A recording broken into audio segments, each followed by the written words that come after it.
नमस्कार मंडळी. सातारा तासगावमधील वाडा चरीबंदी समोर असलेल्या पारंपरिक रसवंती गृहाचे वर्णन खरोखरच एका जुन्या समृद्ध संस्कृतीची आठवण करून देणारे आहे. आधुनिक काळात जिथे विजेवर चालणारी यंत्रे आली आहेत, तिथे हे ठिकाण आपली परंपरा जपून आहे. या रसवंती गृहाचे वैशिष्ट्य म्हणजे आपण पाहतोय तो हा भव्य लाकडी चरखा. हा चरखा सागवानी किंवा शिसम. नमस्कार, माझं नाव गणेश जगताप. ह्यात नाही आवाज इथून. माझं नाव गणेश जगताप, राहणार जाधववाडी. आज आपल्याकडे पारंपरिक रसवंतीगृह तासगाव या ठिकाणी वाडा चरीबंदी समोर आहे. तर हे मशीन कधी घेतलं तुम्ही? मशीन घेऊन 1-1.5 महिना झाला. दीड महिना. कितीला घेतलं हे मशीन? हा, मशीनची किंमत 65,000 रुपये. आणि याचं हा, बनवून नगरवरून आणलं. हां. आणि याची गॅरंटी वॉरंटी काय? नाही, गॅरंटी 1 वर्षानंतर फक्त हे 2 लाटे बदलायला लागतात. बाकी रिस्पॉन्स चांगला आहे. मशीनपेक्षा चांगला आहे. मग काहीतरी वेगळं असं म्हणून जरा असल्यामुळं जरा ही गेलं. नाही तर मशीन बी घेऊ शकलो असतो. आणि रसाची चव आणि गोडी जरा वेगळी लागते, जरा लाकडावर हो, असल्यामुळं. टेस्टला पण जरा वेगळे. आणि बैल तुमच्या घरचाच आहे का विकत घेतलाय तुम्ही? विकत घेतलाय आता 1 महिना झाला. होय का? हो, ह्यासाठी घेतला. तेच ऐकते पण केवढं झालं गे ते म्हणले की फिरतंय. धन्यवाद. माऊली रसवंती गृह. लोखंडी मशीनच्या तुलनेत लाकडी चरख्यातून रस काढताना उसावर जास्त दाब दिला जात नाही. त्यामुळे रसाची नैसर्गिक चव आणि त्यातील पोषक तत्वे टिकून राहतात.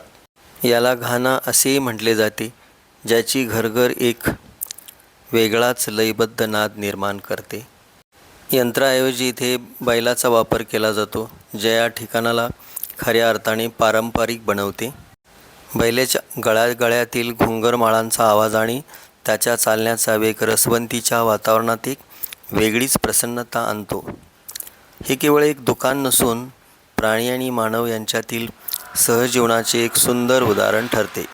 रसामध्ये एक नैसर्गिक गारवा आपणाला इथं जाणवतो. विजेवर चालणाऱ्या मशीनमध्ये रस गरम होण्याची शक्यता असते, पण लाकडी चरख्यामुळे रस नैसर्गिकरित्या थंड आणि गोड लागतो.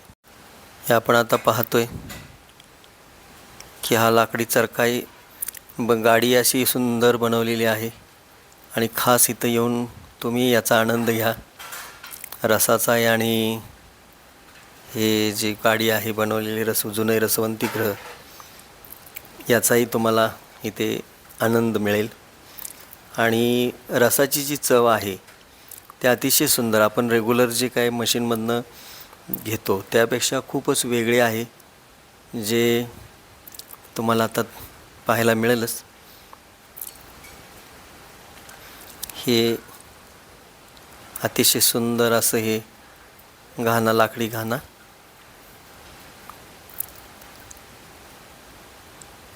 बघतोय आपण आता त्याला. उसावरती जास्त दाब दिला जात नाही, त्याच्यामुळं त्याच्यातली चव हे तशीच असते.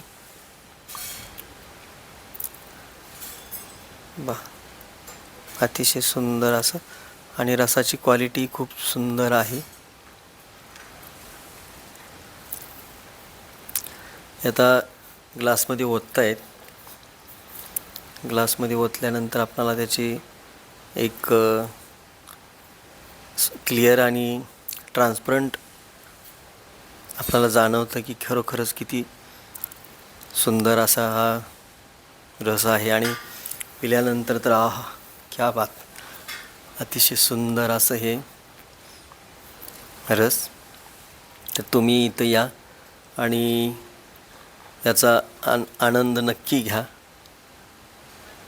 पारंपरिक रसवंती गृहामध्ये आल्यानंतर जो काय आनंद मिळतो तो खरोखरच लहानापासून मोठ्यांपर्यंत सर्वांना याचं एक कुतूहल असतं. आणि इथं आल्यानंतरच एक क्या बात आहे. अतिशय सुंदर असं हे चव रसाची. तुम्ही या. व्हिडिओ कसा वाटला लाईक करा, सबस्क्राईब करा धन्यवाद. एकदम ओरिजिनल ओरिजिनल रस आहे. केवढा मोठा ग्लास आहे आणि बघा की बिचारे किती छान मशीन आहे बघा की